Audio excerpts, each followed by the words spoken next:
मेरा कोटिशः प्रणाम। मंच पर विराजमान तीर्थों को भी पवित्र करने वाले मुद मंगलमय संत समाज, सत्संग स्थल में उपस्थित सत्संग प्रेमियों, करुणामयी माताओं एवं दयामयी बहनों के श्री चरणों में मेरा बारंबार प्रणाम। हम लोग श्री रामचरितमानस 57 सोपान उत्तरकांड से भगवान श्री राम जी का जो उपदेश प्रजाओं को हुआ था, उसमें से कुछ भाग को पढ़कर सुनाया जा रहा था। जो लोग पाठ को गौर से सुने होंगे वे यही समझे होंगे कि पाठ के आधार पर अभी का विषय मनुष्य शरीर की उपादेयता बन रहा है। भगवान श्री राम जी वनवास से अयोध्या आए हैं। भगवान श्री राम जी को अयोध्या में राजा बनाए गए हैं। कहा जाता है कि भगवान श्री राम जी के राजत्व काल में प्रजा लोग सभी तरह से सुखी थी।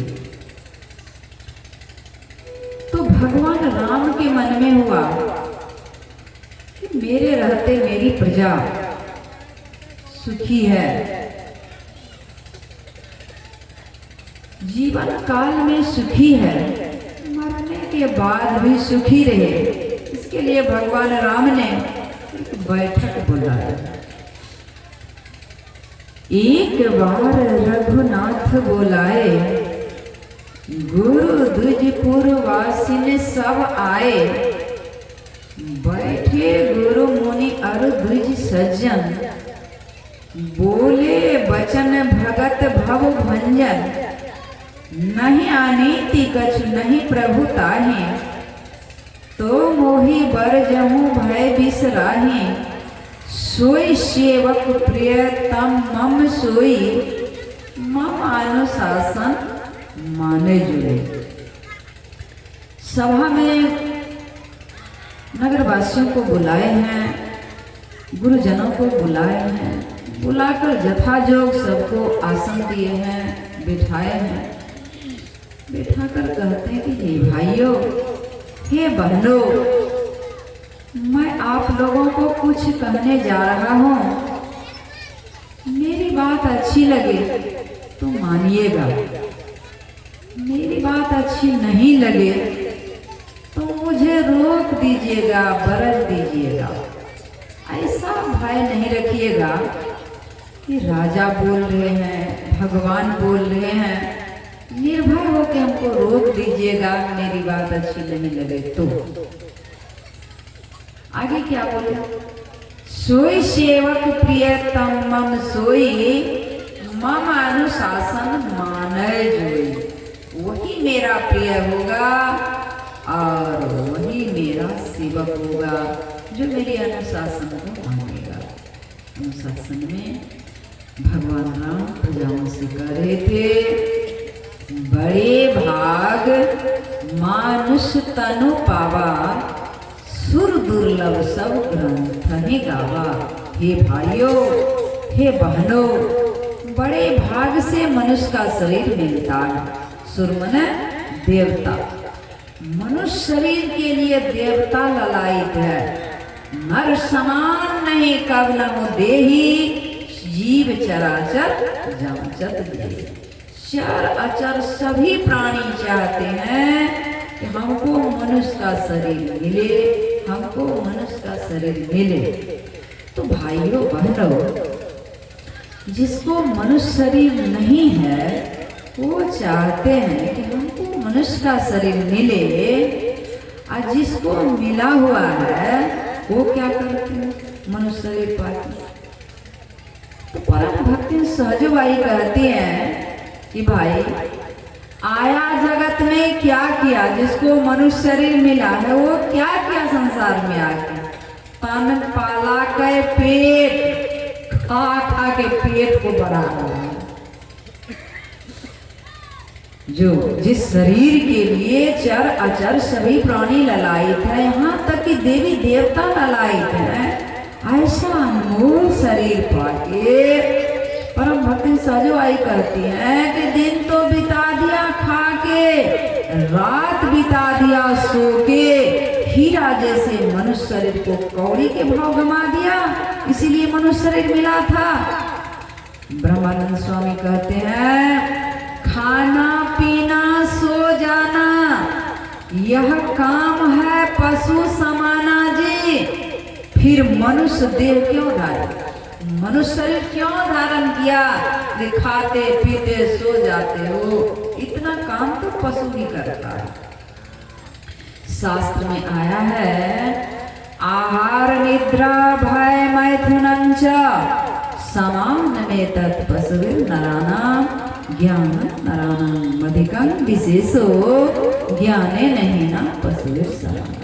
आहार मनुष्य भी भोजन करते हैं और पशु भी, निद्रा मनुष्य भी सोते हैं और पशु भी। लखपति करोड़पति मनुष्य हो जाते हैं तो उनको भी चोर डाकुओं का भय बना रहता है, और डंडा दिखाने पर पशु को भी भय होता है।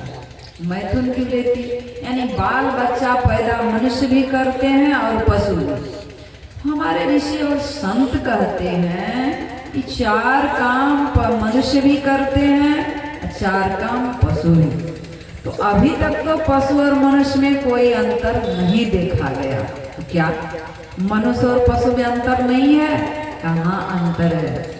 पशु को 2 सींग 1 पूंछ होती है, जो मनुष्य शरीर उत्तम शरीर पाके भगवान की भक्ति नहीं करते हैं, जिसलिए मनुष्य शरीर मिला है, तो वो बिना पूंछ सिंह के पशु के जाते, केवल मनुष्य का खोल पहने हुए। हाँ, मनुष्य पशु से श्रेष्ठ हो सकता है, ज्ञान लाभ करने पर मनुष्य पशु से श्रेष्ठ हो सकता है। विवेकशील प्राणी को मनुष्य कहते हैं, विवेकहीन प्राणी को पशु कहते हैं। मनुष्य शरीर परमात्मा की भक्ति करने के लिए मिला है, न कि विषय भोग करने के लिए। यही तन कर फल विषय न भाई, स्वर्गम स्वल्प अंत दुखदायी। यदि मनुष्य शरीर पाके विषय भोग में दिन रात डूबे रहेंगे और मनुष्य शरीर को खपा देंगे, तो कहा अंत में दुख मिलेगा, दुख मिलेगा। इसी दुख में तो थे 84 में कुत्ता बिल्ली गधा घोड़ा सांप छुछुंदर की जोनी में विषय भोग में रखते। परमात्मा को दया आई कि जब तक जीव को मनुष्य का शरीर प्रदान नहीं करेंगे, तब तक जीव मुझको प्राप्त नहीं कर सकेगा। कबहु की करी करुणा कर देही, देत ईश बिनो हेतु सदा। और कारण ही स्नेह करने वाले परमात्मा दया करके हम और आपको मनुष्य का शरीर दिया। तो दिया तो किस लिए दिया? कोई कारण नहीं, और कारण दया करके मनुष्य का शरीर दिया। तो दिया तो किस लिए दिया? प्रश्न खड़ा हो जाता है। तो आगे सुन रहे थे, साधन धाम मोक्ष कर द्वारा पाइन जेहि परलोक समारा। मनुष्य शरीर में साधन का घर है और मोक्ष का द्वार है।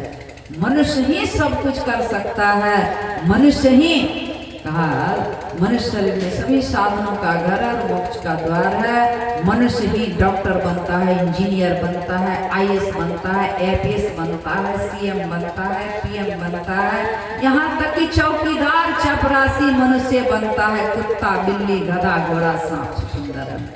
अंत में परमात्मा को प्राप्त मनुष्य करता है, इसलिए मनुष्य शरीर की उपाधि देता है। मनुष्य शरीर को वरभागी कहा है। तो मनुष्य शरीर में 3 सीढ़ियां लगी हुई है, स्वर्ग में जाने की, नरक में जाने की अपवर्ग यानी परमात्मा के धाम में जाने की सीढ़ियां लगी हुई है। हम और आप स्वतंत्र हैं।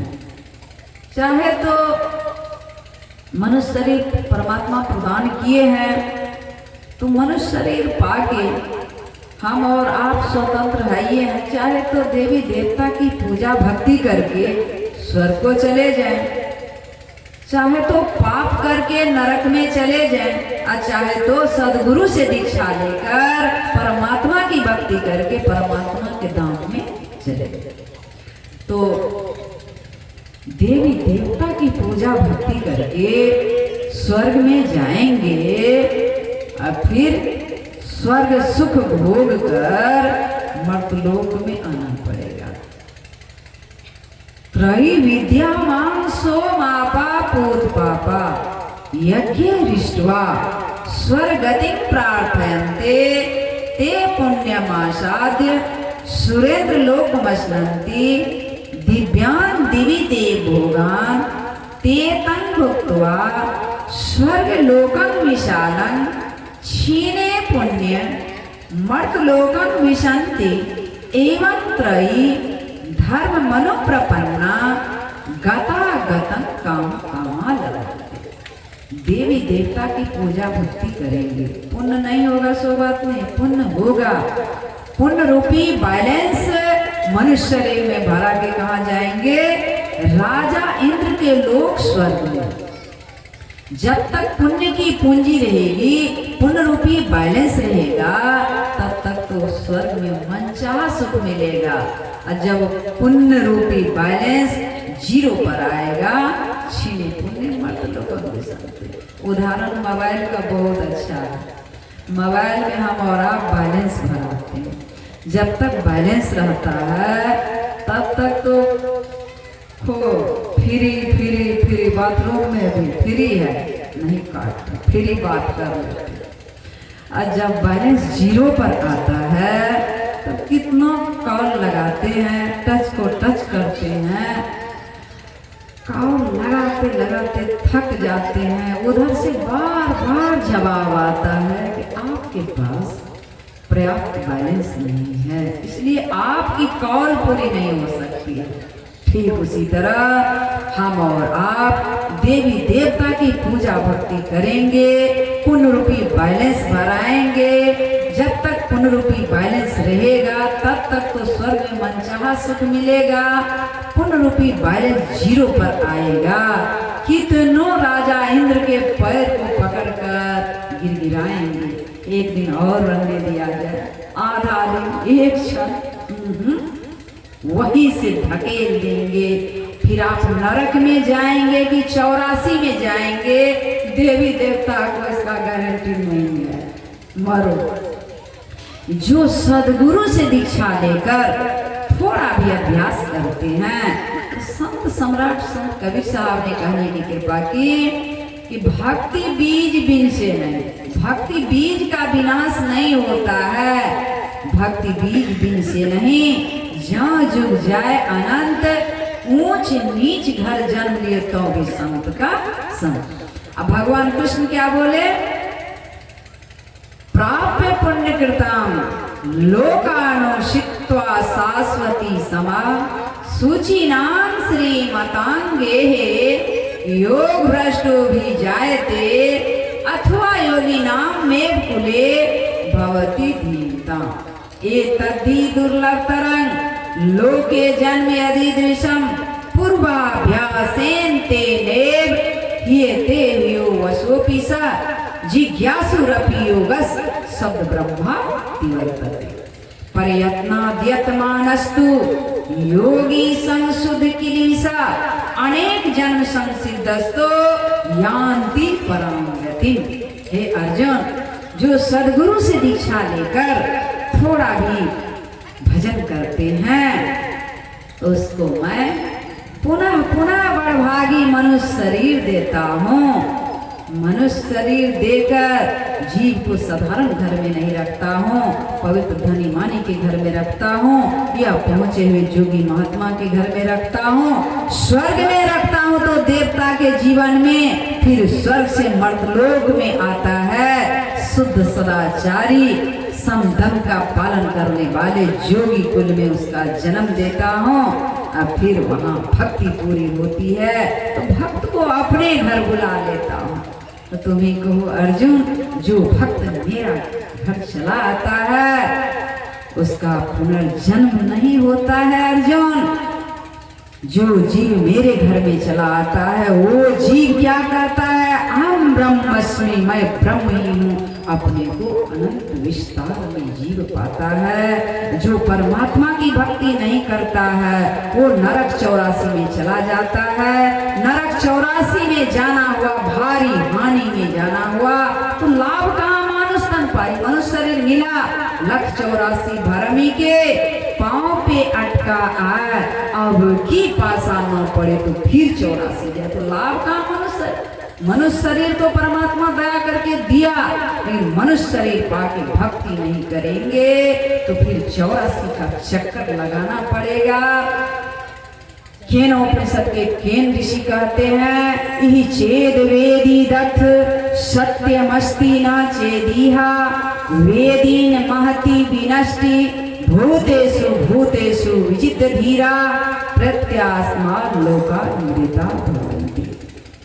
यदि मनुष्य जीवन में ब्रह्म को जान लिया, ब्रह्म को पहचान लिया, तब तो भाई ठीक है, नहीं जाना नहीं पहचाना तो भारी हानि। भारी हानि क्या है, तो हम लोगों के गुरु महाराज ने कहने की कृपा की, आवागमन सम दुख दूजा, है नहीं जग में कोई, इसके निवारण के लिए प्रभु भक्ति करनी चाहिए। हम लोगों का सबसे बड़ा दुख क्या है, आवागमन का, जन्म लेना और मर जाना। इसी से छुटकारा पाने के लिए, छुट्टी पाने के लिए प्रभु परमात्मा की भक्ति करनी चाहिए। दुर्लभ मनुष्य तन करिए गुरु भजन, बिना रे भजन व्यर्थ जन्म। केवल नर ही तन से मुक्ति कमावहु, मुक्ति कमावहु झटपट, विलंबना लावहु। अब विशेष पूज्य बाबा से हम लोग सुनेंगे। बोलिए प्रेम से श्री सद्गुरु महाराज की जय।